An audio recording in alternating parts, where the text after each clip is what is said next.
नमस्कार, स्वागत छ तपाईहरुलाई बीएनबी क्लासमा।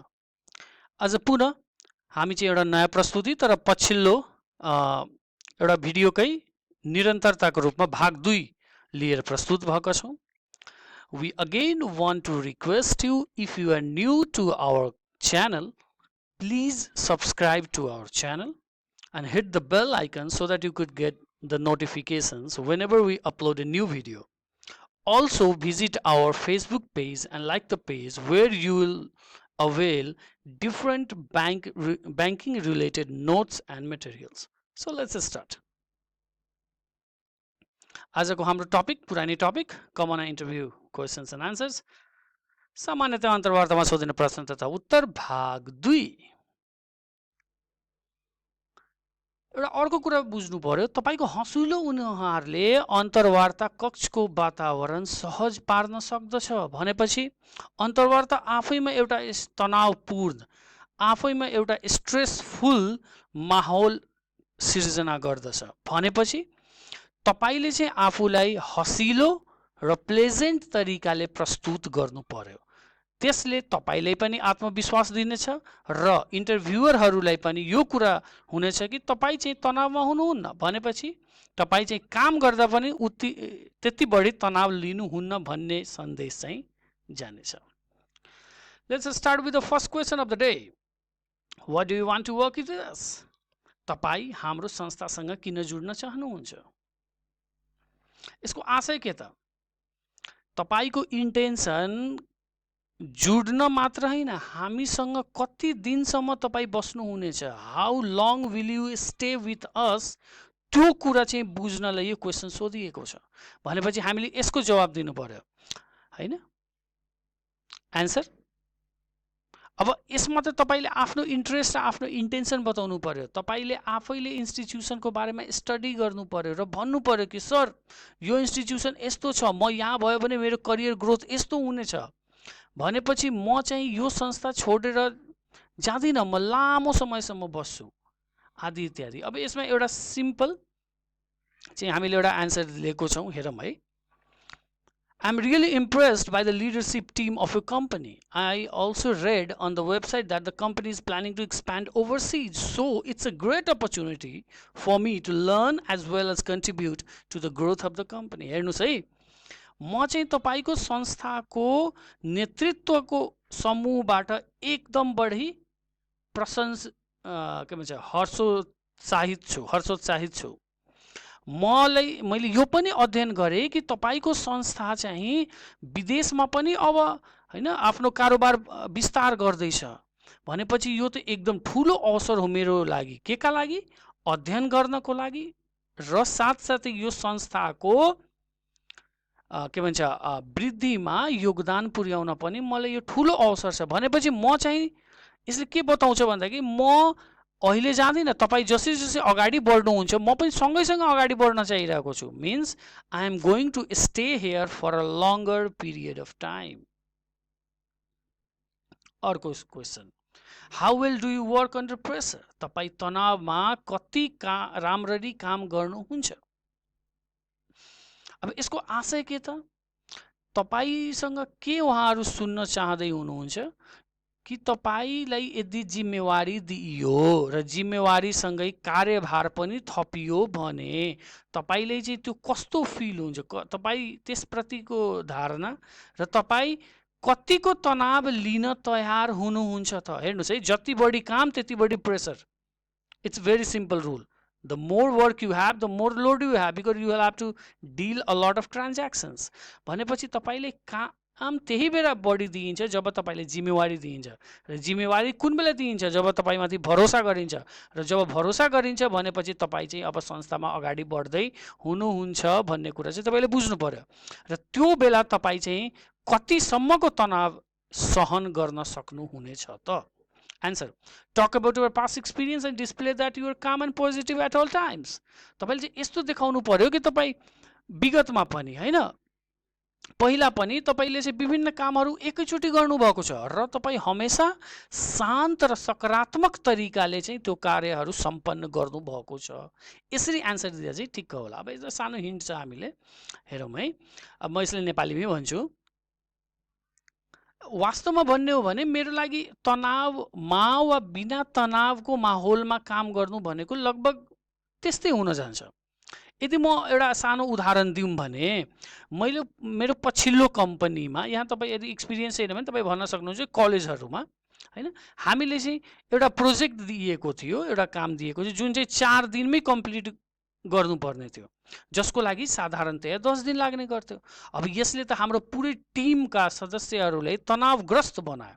तर मैले सोचेँ यदि सबैजना तनावग्रस्त भयो भने हामी चाहिँ आफ्नो डेडलाइन, हामी चाहिँ आफ्नो काम समय अवधिमा सक्दैनौँ भनेपछि के गर्नु पर्यो भने मैले के गरेँ भने सबैले पहिला भने कि हेरौँ हामी चाहिँ शान्त हौँ र अब चाहिँ हामी प्रायोरिटाइज गरौँ आफ्नो कार्यहरूलाई। हामीले चाहिँ महत्त्वका साथमा चाहिँ हामीले कार्यको विभाजन गरौँ। हो, हामीले त्यसका लागि अलिकति बढी ढिलोसम्म बसेर काम गर्नु पर्यो, तर विश्वास गर्नुहोस् हामीले चाहिँ त्यो प्लान गऱ्यौँ, योजना गऱ्यौँ र प्रायोरिटाइज गऱ्यौँ अनि हामीले डेडलाइनमै काम सकायौँ अनि हामीले त्यसका लागि राम्रो स्याबासी पनि प्राप्त गऱ्यौँ। अब हेर्नुहोस् है, यहाँ चाहिँ तपाईँले साँचो कुरा भन्नुपर्ने हुन्छ।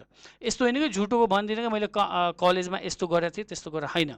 तपाईँले चाहिँ भन्न सक्नुपर्छ यस्तो कुनै पनि घटना, तपाईँको व्यक्तिगत घटना पनि हुनसक्छ, त्यसले पनि तपाईँ एउटा उदाहरणको रूपमा दिनुभयो भने त्यसले बताउँछ कि हो सहीमा तपाईँले प्र्याक्टिकल सिचुएसनमा पनि तपाईँले तनावलाई चाहिँ व्यवस्थित गर्दै आफ्नो कामलाई चाहिँ समय अवधिमै सम्पन्न गर्नुभएको थियो।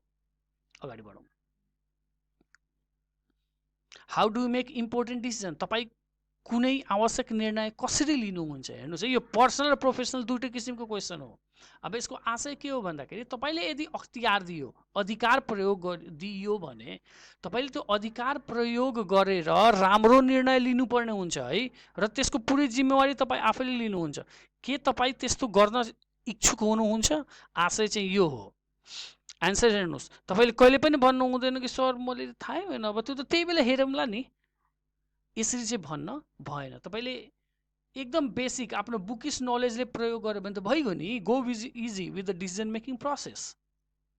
अब जस्तै मैले भन्छु, म चाहिँ सर्वप्रथम त्यो सिचुएसनलाई, त्यो अवस्थालाई चाहिँ बुझ्ने कोसिस गर्नेछु र हामीसँग भएका जति पनि विकल्पहरू छन् त्यसको अध्ययन गर्न चाहन्छु। यसमा म आफै होइन, मेरो टिमको, मेरो समूहको सबै सदस्यसँग कुरा गर्नेछु। त्यसपछि हरेक विकल्पका प्रोज एन्ड कन्स, फाइदा र बेफाइदा औल्याएर मात्र म चाहिँ के गर्छु, सबभन्दा राम्रो जुन विकल्प हुनेछ त्यसलाई चाहिँ कार्यान्वयन गर्नेछु। एकदम सजिलो, decision making process. It is the decision making process है, याद गर्नु होला। यसै कुरालाई चाहिँ तपाईँले भन्नु छ कि म चाहिँ कुनै पनि अवस्थामा इम्पोर्टेन्ट डिसिजन लिन सक्षम छु, त्यो कुरा चाहिँ भन्नु पर्यो। मैले जिम्मेवारी दिएको छ यदि निर्णय लिनको लागि भने म चाहिँ यसरी यसरी गरेर चाहिँ म जिम्मेवारी वहन गर्नेछु। अर्को question, why should be hire you, एकदम जेनरल क्वेसन। हामीले तपाईँले नै किन रोज्ने? बाहिर इन्टरभ्यू अन्तर्वार्ता कक्ष बाहिर त त्यत्रा बढी लाइन छन्, लाममा मान्छे बसेका छन्, हामीले तपाईँले नै किन रोज्ने त? अब यसमा चाहिँ तपाईँको के छ भन्दाखेरि उहाँहरूको आशय के हुन्छ भने तपाईँले चाहिँ यो आत्मविश्वासका साथ भन्न सक्नु पर्यो कि म अन्य क्यान्डिडेटहरू भन्दा चाहिँ म राम्रो र सक्षम छु। त्यो चाहिँ भन्न सक्ने तपाईँमा आत्मविश्वास हुनु पर्यो। फेरि त्यो आत्मविश्वास झल्किनु पर्यो होइन, घमण्ड चाहिँ झल्किनु भएन नि। म गर्न सक्छु यो चाहिँ आत्मविश्वास हो, म मात्र गर्न सक्छु यो चाहिँ फेरि घमण्ड हुन जान्छ है। यो चाहिँ फरक छ, यो चाहिँ तपाईँले ध्यान राख्नुपर्ने हुन्छ। अब यसलाई तपाईँले कसरी भन्ने? अब तपाईँले के भन्न सक्नुहुन्छ? तपाईँसँग कुनै यस्तो सिप छ या तपाईँले विगतमा कुनै यस्तो एचिभमेन्ट होइन, केही चाहिँ हासिल गर्नुभएको छ जुन जेनरली हुँदैन, साधारणतया हुँदैन, त्यो कुरा चाहिँ बताउन सकियो भने त्यो राम्रो हुनेछ। अब जस्तै तपाईँ भन्न सक्नुहुन्छ यहाँ एउटा के भन्छ उदाहरण जस्तो, well I can't say anything about the eligibility of others lined up outside the interview room. अन्तर्वार्ता कक्ष बाहिर बसेका जो पनि क्यान्डिडेटहरू हुनुहुन्छ उहाँहरूको सक्षमतामाथि म कुनै किसिमको टिक्का टिप्पणी गर्न सक्दिनँ, but I can say that I meet all the requirements which you need for the job. तर म यो चाहिँ प्रष्ट रूपमा भन्न सक्छु कि तपाईँले जागिरमा चाहिने जति सिप, जति ज्ञान र जे पनि आवश्यकताहरू छन्, जे पनि तपाईँको न्यूनतम आवश्यकताहरू छन्, त्यो सबै गुण चाहिँ ममा छ। त्यो चाहिँ म तपाईँले विश्वस्त गराउन चाहन्छु। Moreover I have always been a topper of my class in school and college and I have always मल्टिटास्क।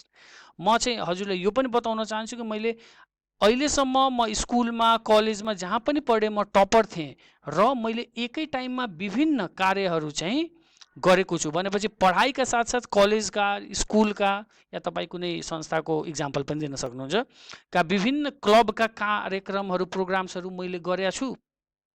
I was active in extracurricular activities throughout my school and university. Even in my last organization, I was awarded best employee thrice. अब हेर्नुहोस् है, यहाँ त एउटा सानो example के दिएको छ भने कि योभन्दा पहिलेको संस्थामा चाहिँ मलाई होइन सर्वश्रेष्ठ या भनौँ न बेस्ट इम्प्लोइ अवार्ड चाहिँ मलाई 3 पटकसम्म दिएको छ। यसले के बताउँछ भन्दाखेरि तपाईँले एचिभमेन्ट यसरी त कसैले दिँदैन नि अवार्ड, तपाईँमा केही त छ, राम्रो गुण छ अनि मात्र नि दिइरहेको छ। यसमा अझ कुरा के थप्न सक्नुहुन्छ भन्दाखेरि कि सर आज तपाईँ इन्टरभ्यू लिनुहुन्छ होइन भने तपाईँले त यो कुरा मूल्याङ्कन गर्नुहुन्छ नि कि कुन इन्टरभ्युअरले कति तपाईँको क्वेसनहरूको जवाब कति आत्मविश्वासका साथ दिइरहेका छन्।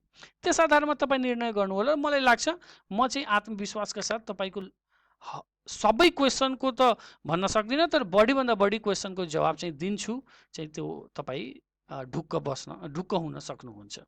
यसरी भन्दा चाहिँ तपाईँको आत्मविश्वास झल्किन्छ, फेरि घमण्ड चाहिँ नझल्कियोस् है।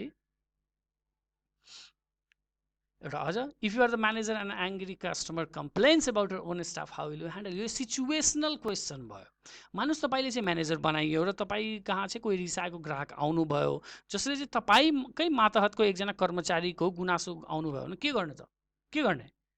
अब यो त एकदम तपाईँको आशय के हो, तपाईँ चाहिँ कुनै पनि समस्यालाई कसरी समाधान गर्नुहुन्छ त, त्यो बुझ्नलाई चाहिँ यो प्रश्न गरिएको हो।